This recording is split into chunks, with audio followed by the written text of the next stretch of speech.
इस रामलीला को 2005 में विश्व विरासत के रूप में घोषित किया गया। रामलीला 24 सितंबर से प्रारंभ होगी।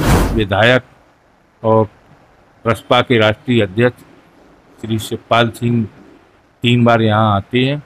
लेकिन यहाँ की जो रामलीला का राम और रावण का युद्ध जो बताया गया वो सड़कों पर होगा और बताया जा रहा है कि 3 दिन तक चलेगा। दशहरा का जो पर्व है वो पूरे हिंदुस्तान में 5 अक्टूबर का है, लेकिन हमारे यहाँ पंचक में ही रावण का वध किया जाता है और लंका दहन से लेकर के और भरत मिलाप तक ये हमारे 5-6 दिन बिल्कुल प्रमुख कार्यक्रम है। नमस्कार, आप देख रहे हैं MSA न्यूज़ और मैं हूं आपके साथ विष्णु राठौर।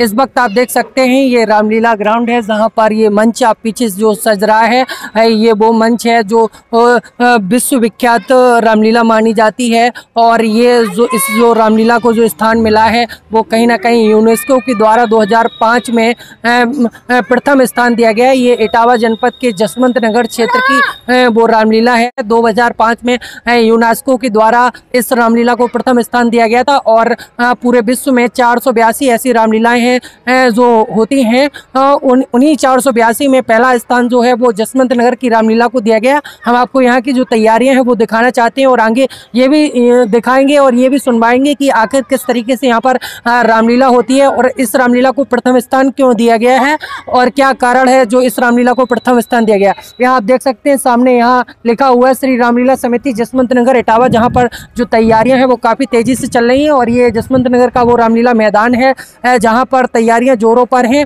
और इसका जो उद्घाटन है वो 24 सितंबर को होगा। और यहाँ के जसवंत नगर के जो क्षेत्रीय विधायक माननीय शिवपाल सिंह यादव हैं उनके कर कमलों के द्वारा इस रामलीला का उद्घाटन किया जाएगा। और इस रामलीला को विश्व विख्यात रामलीला इसलिए कहा जाता है क्योंकि कहीं ना कहीं यहाँ की जो शोभा है वो अलग ही तरीके से होती है और ये काफ़ी जो विश्व की सबसे बड़ी यहाँ पर जो धरोहर है जो मान्यताएं हैं लोगों की, उस तरीके से यहाँ पर इस रामलीला को दिखाया जाता है यहाँ पर। और जो राम और रावण का जो यहाँ पर सड़कों पर जो युद्ध होता है वो कहीं ना कहीं 3 दिन तक इस बार चलने वाला है। पहले कहीं ना कहीं 2 दिन चलता था, लेकिन इस बार जो है वो राम और रावण का जो युद्ध है वो जसवंत नगर की सड़कों पर 3 दिन तक चलेगा। और यहाँ जो दर्शक हैं वो काफ़ी भारी संख्या में यहाँ पर उमड़ेंगे, कहीं ना कहीं देखने के लिए मिलेंगी कि यहाँ की जो सड़कें हैं वो पूरी तरीके से लोगों से यहाँ पर भरी होंगी और यहाँ के जो प्रशासनिक अधिकारियों की तरफ से पूर्ण तरीके से तैयारियां कर ली गई। कहीं ना कहीं सुरक्षा के पूरे इंतजाम भी कर लिए गए। आइए हम सुनवाते हैं आपको यहाँ के जो समिति के जो पदाधिकारी उन्होंने क्या कुछ कहा है और वो क्या कुछ बता रहे हैं, सुनिए। जसवंत नगर की रामलीला विश्व विख्यात रामलीला मानी जाती है और विश्व में प्रथम स्थान जो है वो जसवंत नगर की रामलीला को दिया गया है। इस वक्त समिति के जो पदाधिकारी वो हमारे साथ हैं, इनसे बातचीत करते हैं। सर, क्या नाम है आपका? मेरा नाम राजीव कुमार गुप्ता है। मैं इस रामलीला का उपमंत्री हूँ।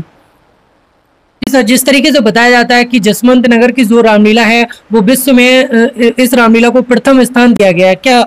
जी, इस रामलीला को 2005 में विश्व विरासत के रूप में घोषित किया गया और 2005 से ये निरंतर ये रामलीला प्रथम स्थान पर मैदानी रामलीला के रूप में जानी जाती है। तो इस बार का जो कार्यक्रम है वो किन किन डेटों में रखा गया है? कब से रामलीला की शुरुआत होने वाली है? रामलीला 24 सितंबर से प्रारंभ होगी और 16 अक्टूबर को इसका समापन किया जाएगा।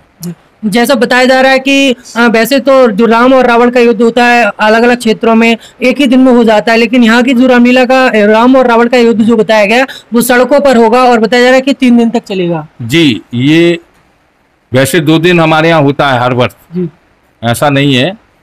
हमेशा हमारी परंपरा है 2 दिन सड़क पर राम और रावण का और कुंभकर्ण और मेघनाथ का युद्ध होते हुए रामलीला के मैदान में आता है। नरसिंह मंदिर से ये युद्ध प्रारंभ हो जाता है। यहाँ से राक्षस लोग लड़ने के लिए जाएंगे और फिर वहाँ से युद्ध होते हुए इस रामलीला के ग्राउंड में शाम 5 बजे आएंगे। लेकिन इस वर्ष दशहरा का जो पर्व है वो पूरे हिंदुस्तान में 5 अक्टूबर का है, लेकिन हमारे यहाँ पंचक में ही रावण का वध किया जाता है, इसलिए ये 6 अक्टूबर को हमारे यहाँ दशहरा पर्व मनाया जाता है। तो यहाँ लोगों की किस तरीके से जो भीड़ है वो देखने के लिए मिलती है? देखिए, यहाँ भीड़ तो कुछ प्रमुख कार्यक्रम हैं जो लंका दहन से प्रारंभ हो जाते हैं और लंका दहन से लेकर के और भरत मिलाप तक ये हमारे 5-6 दिन बिल्कुल प्रमुख कार्यक्रम है। इसके अलावा यहाँ कवि सम्मेलन भी होगा, ग्रामीणों के लिए 2 दिन का ढोला का भी कार्यक्रम है। उत्तर प्रदेश शासन के द्वारा सांस्कृतिक कार्यक्रम 3 दिए गए हैं, वो भी होंगे। उसके पश्चात यहाँ 5 दिन रासलीला भी होगी। अंत में अंतिम दिन 16 अक्टूबर को यहाँ कवि सम्मेलन का आयोजन होगा और उसी दिन इस रामलीला का समापन होगा। प्रशासन की तरफ से प्रत्येक वर्ष की अपेक्षा में इस वर्ष किस तरीके की तैयारियां हैं? प्रशासन की तरफ से हमेशा बहुत ही सौहार्दपूर्ण तरीके से और बहुत ही सुंदर व्यवस्था, चाहे यहाँ उप जिलाधिकारी हों और सीओ क्षेत्राधिकारी महोदय और थाना प्रभारी, कस्बा इंचार्ज, बल्कि पूरे सर्किल का फोर्स आता है।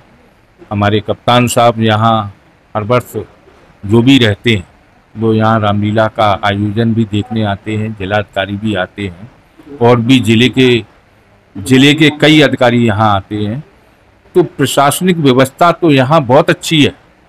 ऐसा नहीं है कि प्रशासन की व्यवस्था इतनी अच्छी है कि जो बीते समय में है उनकी इतनी अच्छी व्यवस्था होती है कि पूरे जिले का कई जगह का फोर्स यहाँ रामलीला महोत्सव में आता है और वो अपना जो भी कार्य है वो बहुत ही अच्छे ढंग से उसको निभाती है। सर, इसका शुभारंभ कब से होगा और इसका उद्घाटन कौन करेगा? 24 सितंबर को इसका शुभारंभ होता है और हमारे क्षेत्रीय विधायक और प्रसपा के राष्ट्रीय अध्यक्ष श्री शिवपाल सिंह 3 बार यहाँ आते हैं। तो राम बारात के दिन वो 25 सितंबर को आएंगे, उसके बाद 6 अक्टूबर को आएंगे, उसके बाद 16 अक्टूबर को यहाँ आएंगे। उन्हीं के द्वारा शुभारंभ होगा, उन्हीं के द्वारा समापन होगा। जिस तरीके से आपने जाना कि जसवंत नगर की जो रामलीला है वो विश्व विख्यात रामलीला है और इटावा जनपद के जसवंत नगर में ये रामलीला होती है, जहां लोगों की तमाम यहाँ पर भीड़ देखने के लिए मिलती है और काफी तैयारियां यहाँ जोरों पर चल रही हैं। और जो रामलीला की जो शुरुआत है वो 24 सितंबर से प्रारंभ हो जाएगी और रामलीला शुरू कर दी जाएगी। फिलहाल आप देखते रहिए लगातार MSA न्यूज।